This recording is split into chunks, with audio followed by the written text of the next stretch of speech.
Moving Fast. Vodafone, 30 anos a conectar os portugueses. Olá, viva! Bem-vindos ao Moving Fast, o podcast que celebra os 30 anos da Vodafone em Portugal. Neste episódio vamos olhar para a incrível transformação e evolução da sociedade com base na tecnologia e o papel que a Vodafone desempenhou neste caminho todo, tendo em conta que contar a história da Vodafone não é apenas contar a história de uma empresa. Contar a história da Vodafone é literalmente contar a história do desenvolvimento do país nos últimos 30 anos. Como é que era o mundo nas últimas 3 décadas? Quais os avanços tecnológicos mais importantes, mais significativos de lá para cá? Inevitavelmente vamos falar do que é que vai mudar no amanhã. E é isso que vamos conversar com os nossos convidados que estão aqui hoje. Eu sou a Ana Rita Ramos e estou com 3 fantásticos convidados. Primeiro, o Henrique Fonseca, administrador da Vodafone Portugal, com o pelouro da Unidade de Negócios Empresariais. A Wanda Jesus, Head of Portugal, da iCapital, tendo sido anteriormente responsável pelo Portugal Digital. E Miguel Ramos, o CEO da Salvador Caetano, empresa que curiosamente acompanha a Vodafone como cliente há 30 anos, o que é obra. Obrigada por estarem aqui. Henrique, começo por ti, aqui também como anfitrião desta conversa. Quando a Vodafone arrancou, lançou a primeira rede digital do país e, de certa forma, o primeiro telefone verdadeiramente móvel. Este pioneirismo, como é evidente, impactou muitíssimo a vida de todos nós, a vida das pessoas, mas impactou particularmente a vida das empresas. E o que eu queria era que me falasses disso e que me desse aqui alguns exemplos desta realidade. Muito bem. Em 92, quando a Vodafone, então Telecel, entrou no mercado, desde logo se diferenciou face àquilo que se passava na altura no mercado. Convém recordar que em 92 Portugal tinha entrado há muito pouco tempo para a Comunidade Europeia, estava-se a dar os primeiros passos para o desenvolvimento do mercado único, havia a liberalização de uma série de setores, muito mais profissionalização, enfim, o país estava claramente a mudar. E foi nesse cenário que apareceu a então Telecel, hoje em dia Vodafone. E desde logo, nós, quando entramos no mercado, nos quisemos diferenciar daquilo que se passava anteriormente. E anteriormente só havia um operador, portanto, nós trouxemos concorrência ao mercado. E com a concorrência trouxemos um acréscimo de qualidade, trouxemos uma rede que era a primeira rede digital do país, que efetivamente tinha cobertura no país todo.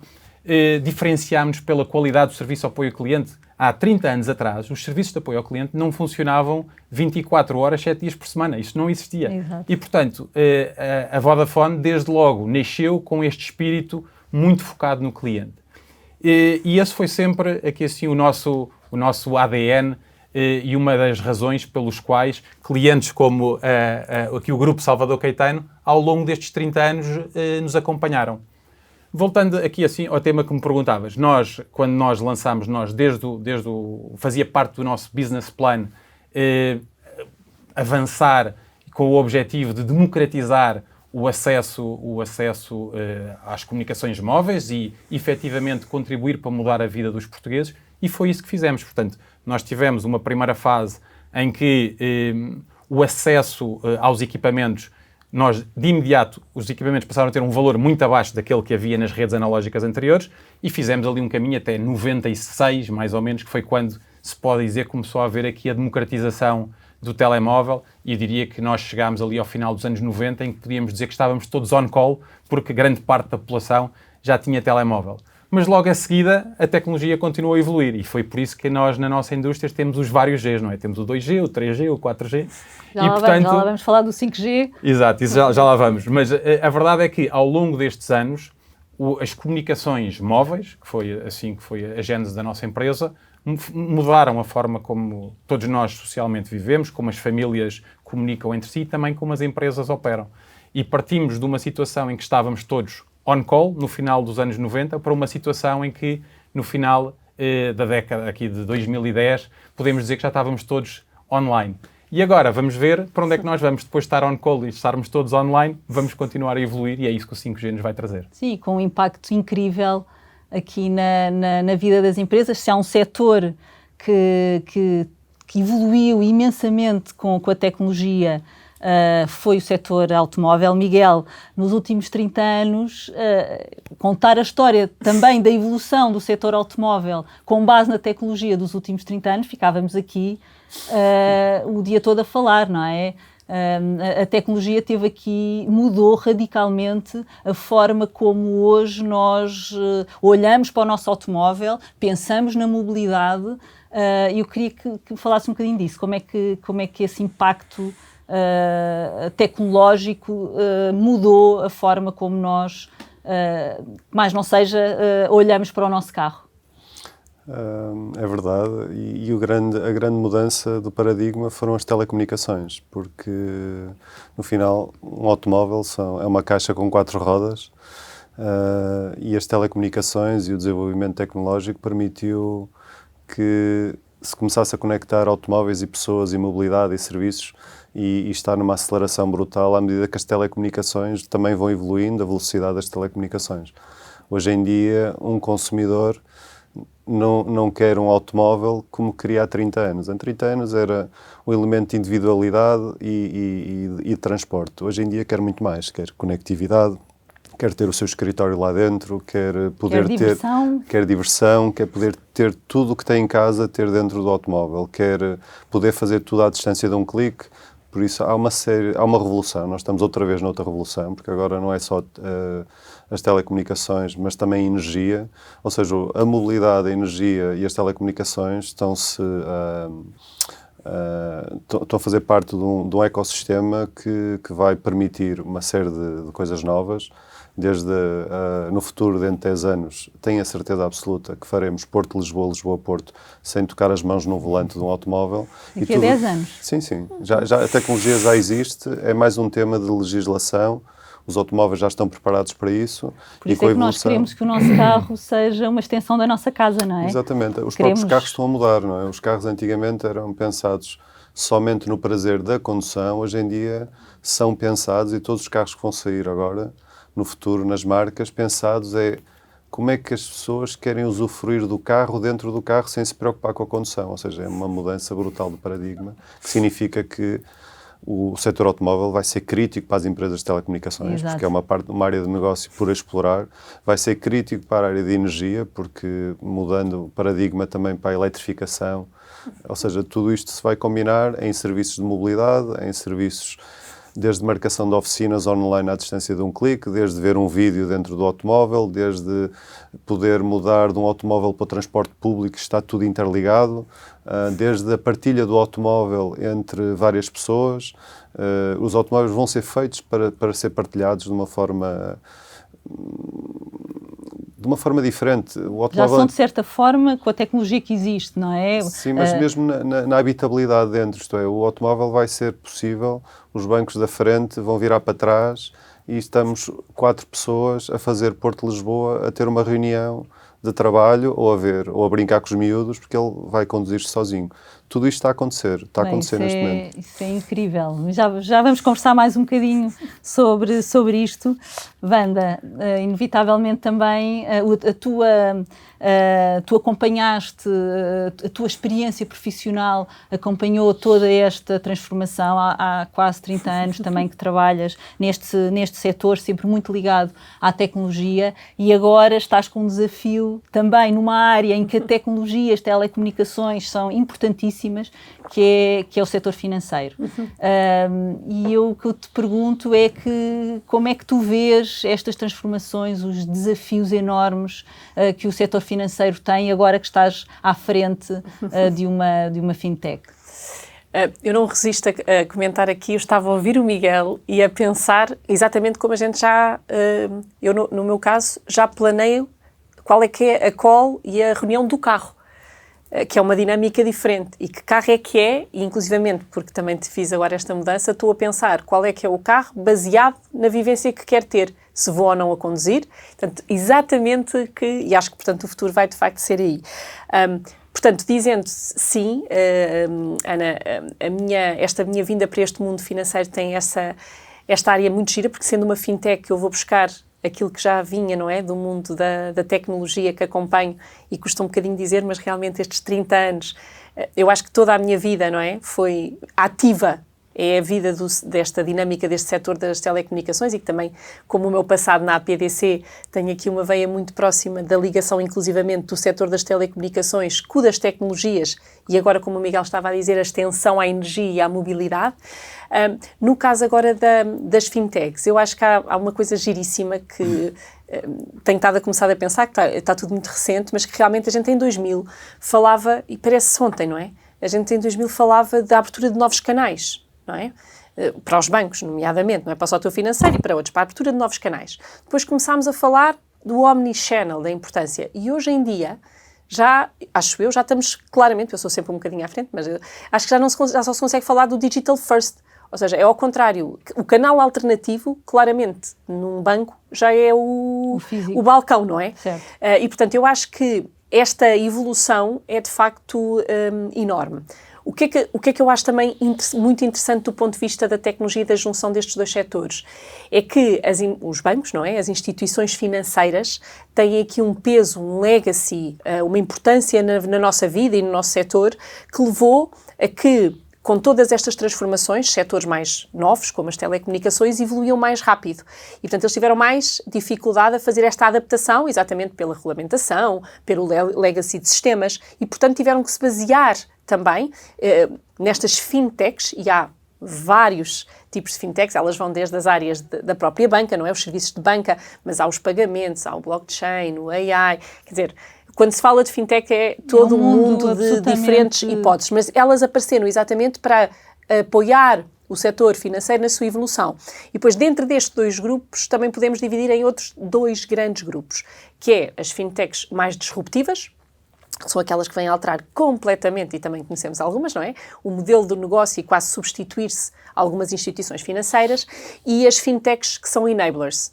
A iCapital é uma fintech enabler, ou seja, ela trabalha junto com os agentes de mercado, neste caso os bancos e os asset managers, que é uma plataforma para investimentos alternativos, para facilitar o acesso aquilo que nós chamamos os high net worth individuals, a investimentos destes indivíduos, e, portanto, democratizando, e também usando aqui a expressão que o Henrique falou há pouco, democratizando o acesso a este tipo de investimentos com uma plataforma tecnológica que, com muito orgulho, e por isso temos cerca de 150 pessoas em Portugal, grande parte do desenvolvimento é feito a partir de Portugal com os Estados Unidos. Há aqui um tema que, inevitavelmente, faço a pergunta a ti, mas no fundo é para vocês todos, que tem a ver com os recursos humanos, não é? Como é que, quer dizer, há aqui uma série de dilemas que a digitalização e a tecnologia nos traz, dilemas a vários níveis, éticos, morais, até do ponto de vista da igualdade, de oportunidades. O que eu te pergunto, tu que ainda para mais tiveste este fantástico de função agora anteriormente no governo, que é, estamos verdadeiramente preparados para continuar a apostar na digitalização das pessoas, para que tudo isto faça sentido, não é? Para que os info-excluídos não sejam mais... A nova alfabetismo do século XXI. Exatamente. Que é o que eu dizia muitas vezes. Ana Rita, aliás, a minha mobilização para a função que tive foi exatamente essa, ou seja, foi o sentir que que estaríamos numa fase crítica, e que estamos, de ajudar o país a fazer esse salto. Tenho-te a dizer que este nosso período de pandemia veio demonstrar isso de uma forma claríssima. Eu tenho um orgulho absolutamente enorme no nosso país, e os parabéns à Vodafone, porque de facto, durante este período, nós não podemos dizer como país que temos a nossa evolução tecnológica, em nada depende ou em nada faz falta tudo o que tem a ver com redes, não é? Com telecomunicações e com tecnologia. Nós temos dos melhores profissionais, as empresas que oferecem serviços absolutamente de excelência. O que é que nos falta, e portanto está tudo nas nossas mãos, é além dos profissionais de excelência de topo nestas áreas, não é? Os engenheiros, que sabemos que temos ótimos, por isso é que temos tantas empresas como a minha a vir para Portugal e a trabalhar a partir de Portugal, é realmente garantir que todo o país, ninguém fica para trás e que conseguimos capacitar desde a escola e, portanto, na Portugal Digital, como saberão, há 3 pilares, não é? O da capacitação digital, a transformação digital das empresas e depois o Estado, mas no pilar da capacitação, a nossa preocupação da Portugal Digital era sempre criar o acompanhamento das skills digitais ao longo do ciclo de vida, desde a escola, àquilo que era o Eu Sou Digital, ajudar pessoas mais séniores a entrar neste mundo, ou o Upskill, que foi um programa, eu costumo dizer agora em balanço, que é, eu só tivesse feito esse projeto, eu já seria uma pessoa... Já tinha valido a pena. Porque ouvir aquelas histórias, a forma como a gente transformou aquelas vidas de pessoas que estavam em setores completamente diferentes e agora sentem-se muito valorizadas por terem entrado neste mundo da tecnologia, estamos a falar com 9 meses de formação, portanto é possível. Até agora há programas que espero eu que estejam também quase a aparecer, eu ainda já não estou a acompanhar tão de perto, que é, por exemplo, o Líder Mais Digital. Nós, sem lideranças fortes e preparadas para este mundo digital, não vamos de facto conseguir e, portanto, eu diria que de facto a aposta nas skills, mas depois, e só em resumo, dizer-vos que a gente pode pedir ao Governo, pode pedir às empresas, para nos darem mais formação, para ajudarem, mas de facto depende de cada um de nós, porque todos nós podemos fazer qualquer coisa, podemos ajudar um pai, um avô, podemos, olhem, eu convenci, a semana passada convenci um rapaz com muito orgulho, o meu PT, a fazer o curso do Upskill, porque ele tinha vontade, portanto todos nós podemos todos os dias ter um papel a melhorar a nossa sociedade no que diz respeito às skills. Tem que ser quase uma missão como país, não é, Exato. Henrique? Ana, ia só complementar que, se nós olharmos para estes últimos 30 anos, eu acho que há uma coisa que todos que aqui vivemos temos que estar muito orgulhosos, que foi Portugal esteve sempre na linha da frente. sempre, ao longo destes anos. Portanto, tirando agora a parte do 5G, em que por razões regulatórias houve aqui assim, e não vamos falar sobre isto, isso era outro tema para outro programa, a verdade é que ao longo destes 30 anos Portugal esteve sempre na linha da frente. Fomos sempre os primeiros a lançar as novas gerações e as novas tecnologias.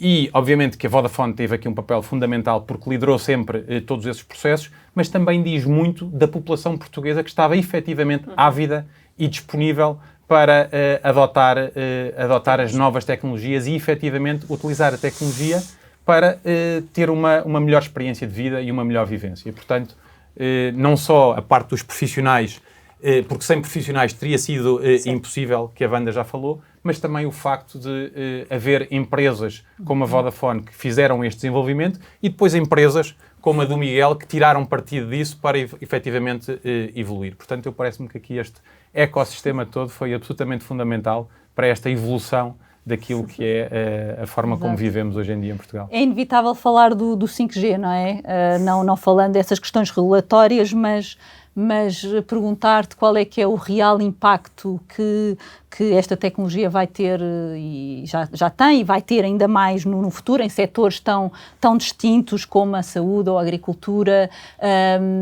Queria ouvir-te sobre isto. Olha, Ana, eu diria que se nós olharmos para estes últimos 30 anos, a forma como nós vivemos, a forma como as empresas são geridas, a forma como, enquanto consumidores, os comportamentos que cada um de nós tem, mudou drasticamente e diria que mudou de uma forma geral para significativamente melhor. E, portanto, hoje em dia, cada um de nós, enquanto consumidor, no telemóvel que tem consigo todos os dias, em todo o momento, tem uma loja online e é por isso que quando ouvimos a Wanda falar da importância do pilar da digitalização na equipa do Portugal Digital, era absolutamente fundamental todas as empresas se focarem na digitalização dos seus processos, na presença digital, na parte do comércio eletrónico, porque isso não há futuro sem passar por isso. O 5G vai permitir não só acelerar tudo isso, como também vai permitir, concretamente, quando falamos da digitalização de processos, conseguir que devices falem com devices, portanto, faz parte das novas tendências, faz parte da forma como as fábricas, como as empresas vão ser geridas, os equipamentos vão falar com equipamentos e isso vai ser graças ao 5G. O 5G vai ter a capacidade de não só trazer muito mais velocidade, mas como a latência, portanto, o tempo que demora entre uma coisa a acontecer e quem está do lado de lá receber essa informação, como o tempo vai se reduzir mais de 10 vezes face àquilo que era a geração anterior do 4G, isto vai permitir que a forma como as empresas operam, a forma como os sensores detectam a informação, como processam essa informação, tudo isso vai se alterar, vai ser graças ao 5G e vamos ter, não haja dúvida nenhuma, máquinas a falar com máquinas e essas máquinas vão ser mais inteligentes do que são hoje em dia. Bem, o futuro vai ser, se estes 30 anos foram extraordinários, os próximos 30, enfim, vai ser... Ana, e pegando naquilo que o Miguel ainda há pouco estava a falar da condução autónoma, um dos melhores exemplos que podemos dar é este, para termos o cenário que o Miguel falava, em que vão estar 4 ou 5 pessoas num carro, virados uns para os outros, a entreter as crianças ou a ter uma reunião, e o carro está a ir Lisboa-Porto, é preciso esse carro falar com os outros carros que vão. E, portanto, os carros vão ter que ser inteligentes, vão ter que processar a informação e isso vai ter que acontecer em milissegundos, porque, caso contrário, há acidentes. E a condução autónoma pretende exatamente reduzir drasticamente o grau de sinistralidade. Miguel, é interessante porque eu ouvi-te falar desse futuro que é tão próximo daqui a 10 anos e em nenhum momento falaste da eletrificação dos carros. Parece que os carros elétricos, quando se fala de tecnologia, não é tanto por aí que a tecnologia faz a diferença. É curioso que os Tesla que ficaram muito conhecidos, provavelmente não é por serem elétricos, mas por proporcionarem essa vivência já mais próxima desse futuro que tu estás a dizer. Mas a questão da mobilidade nas cidades e aí, inevitavelmente, a questão da sustentabilidade também tem muito a ver com o carro, com o automóvel. E o que eu te pergunto é como é que tu vês o carro na lógica das cidades do futuro, que também precisamos de pensar nelas do ponto de vista ambiental. Em termos da parte de locomoção, tens razão. Na minha opinião, porque pelo menos eu coincido na opinião, eu acho que o facto de ser só elétrico não é isso que move as pessoas. Também não está provado que ser a eletrificação é a melhor coisa para o ambiente. Tudo depende o que é que custa, em termos de emissões, para se ter esses mesmos veículos elétricos.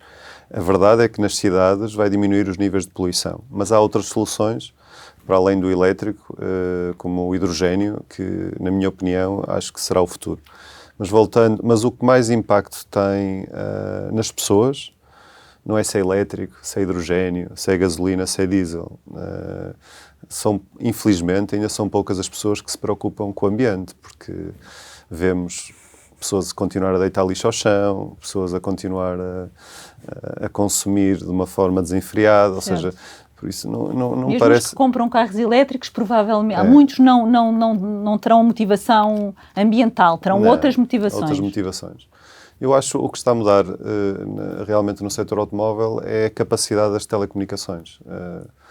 E o facto das telecomunicações estarem-se a transformar a uma velocidade estonteante vai permitir a comunicação entre máquinas, automóveis, entre sensores e permitir uma série de coisas que, por exemplo, nas cidades vai mudar totalmente. Se a cidade estiver infraestruturada, vai haver ligação total entre transportes públicos, carros que estão a ser utilizados em car sharing, pessoas que à distância de um clique passa um carro, tem um lugar vazio e pergunta e responde por X euros, entra no carro, ou seja, tudo isto, os carros vão se transformar em transportes públicos também.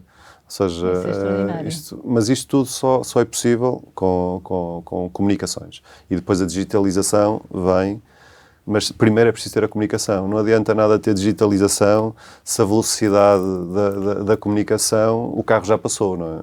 Isto tem que ser tudo automático. Isso a nível de investimento para uma empresa como a Salvador Caetano é brutal, não é? E quando se faz investimentos é preciso fazer escolhas. Como é que nesta área tecnológica, qual é que tem sido a vossa prioridade?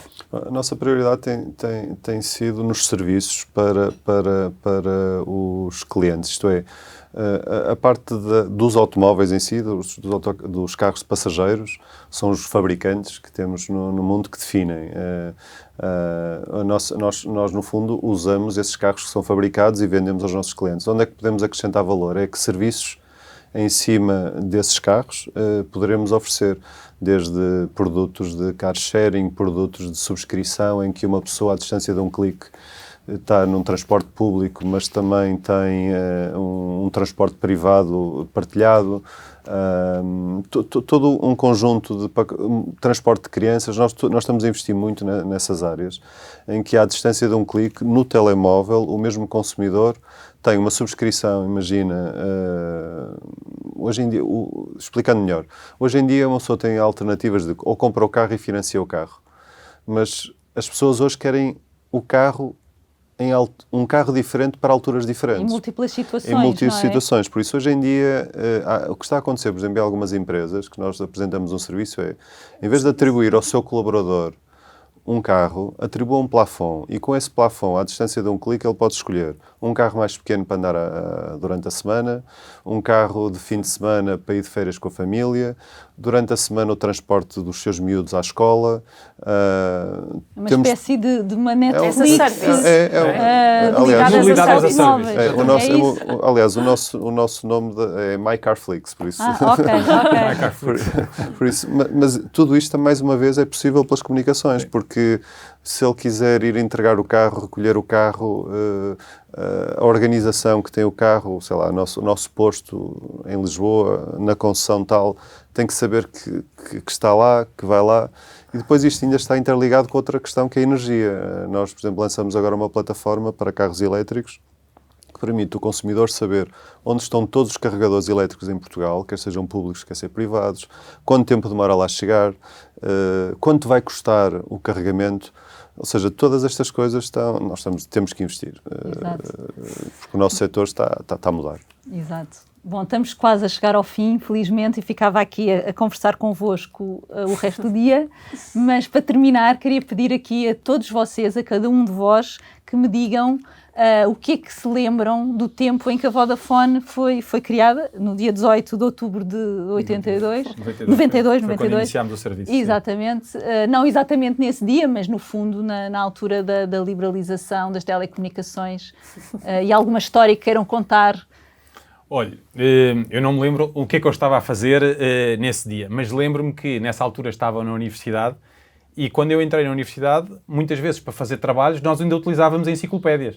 E, portanto, lembro-me bem de utilizar enciclopédias, coisa que hoje em dia não só ninguém usa, como se perguntarmos aos nossos filhos, nem sabem o que é, não é? Nem sabem o que é que significa a palavra enciclopédia. O conceito em si é algo conceito estranho. enciclopédia. E, portanto, eu diria que, olhando para trás, o desenvolvimento das telecomunicações foi absolutamente fundamental para nós vermos a forma como, em cima disso, a internet vem mudar a nossa vida e o facto de estarmos permanentemente online. Em termos de histórias, nós na nossa empresa tivemos ao longo deste desenvolvimento muitas histórias, mas pegando nos primeiros dias da nossa empresa, uma história que qualquer pessoa que trabalhe na Vodafone conhece. Nós, desde o início, tínhamos uma loja na Avenida de Roma e logo nos primeiros dias tivemos assim um senhor, já com uma idade mais avançada, que foi comprar um equipamento e ficámos muito satisfeitos porque já havia uma pessoa mais velha a comprar o equipamento. Passado poucos dias, comprou um segundo equipamento e nós achámos, olha, este senhor gostou mesmo e tanto está a comprar um telefone para a mulher, para o filho, etc. Quando comprou o terceiro telefone, quem lhe vendeu o telefone perguntou, olha, o senhor é extremamente generoso, porque estamos a falar de telefones que não custavam ainda 30 ou 40 euros. Era bem Portanto, caro. o senhor vai dar um telefone a toda a sua família. Ele, não, eu gosto imenso destes equipamentos, o problema é que a bateria dura pouco. E, portanto, o senhor, cada vez que a bateria acabava, deitava o telefone fora e comprava outro. E, portanto, enfim, a verdade é que os tempos mudaram muito e hoje em dia acho que olhamos para trás e vemos que as telecomunicações foram absolutamente fundamentais para o desenvolvimento tecnológico do país, para a capacitação digital de cada um de nós. Tenho a certeza que vão continuar a ser e a Vodafone está muito orgulhosa daquilo que fez até agora e vai com certeza continuar a ser um motor de desenvolvimento das redes de telecomunicações em Portugal. Boa, Henrique, obrigada. Wanda? Olha, Ana Rita, eu no meu caso não vou falar bem de uma coisa pessoal, mas pronto, pela ligação com a APDC, lembrei-me, 30 anos da Vodafone, lembrei-me dos 30 anos da APDC. E porque foram há 7 anos, o tempo realmente voa. E, portanto, fui recuperar algumas histórias e, de facto, cruzei-me com uma coisa que mostra a velocidade do nosso setor, que foi, quando foi o lançamento, e a comemoração é do início do serviço, não é? Mas o Dr. António Carrapatoso, e conta essa história, e está escrita nesse livro, que conseguiu montar toda a rede em cerca de 1 ano. E na proposta, isto é que é muito giro para a gente ver o tempo que voa, na proposta da licença GSM dizia que o objetivo era em 2000 terem 8% de penetração e chegaram a 2000 com 66%.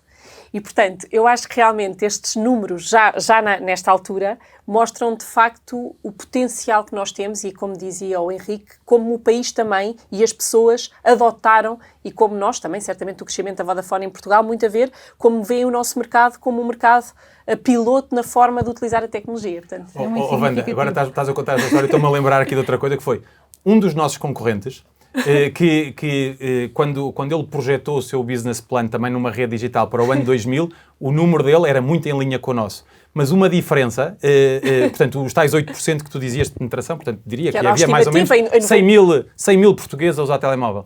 Mas o que era curioso é que ele dizia, ia haver 100 mil, mas, já não me lembro, 60% ou 70% deles vai estar a utilizar videochamadas todos os dias. E, portanto, nós quando chegámos ao final do ano 2000 já tínhamos quase 7 milhões de pessoas a usar telemóvel, portanto, muito acima dos 100 mil inicialmente previstos, e ninguém usava videochamada, coisa como, aliás, como sabemos hoje em dia, agora, praticamente ninguém utiliza a videochamada. Portanto, só para ver como isto realmente as coisas mudaram. Já foi uma eternidade. Já nem sabemos. Eu recordo-me na altura, era a dificuldade de marcar encontros com as pessoas. Era tudo difícil, tinha que estar tudo pré-programado. Se nos perdêssemos na rua para nos encontrarmos, tínhamos que procurar uma cabine telefónica. Ou seja, mudou tudo. Ou seja, hoje em dia... quase nem sabemos como é que é possível. Nem sabemos como é que é possível. Aliás, os meus filhos costumam dizer, mas vocês são do tempo dos dinossauros. É uma expressão. É ótimo para acabar. Muito obrigada pela vossa presença, foi ótimo. Ficaríamos aqui muito mais tempo a conversar. De facto, sem memória não existimos, sem visão e sem responsabilidade empresarial não merecíamos existir. Moving Fast, é assim que a Vodafone está há 30 anos a conectar os portugueses. Muito obrigada e até ao próximo episódio.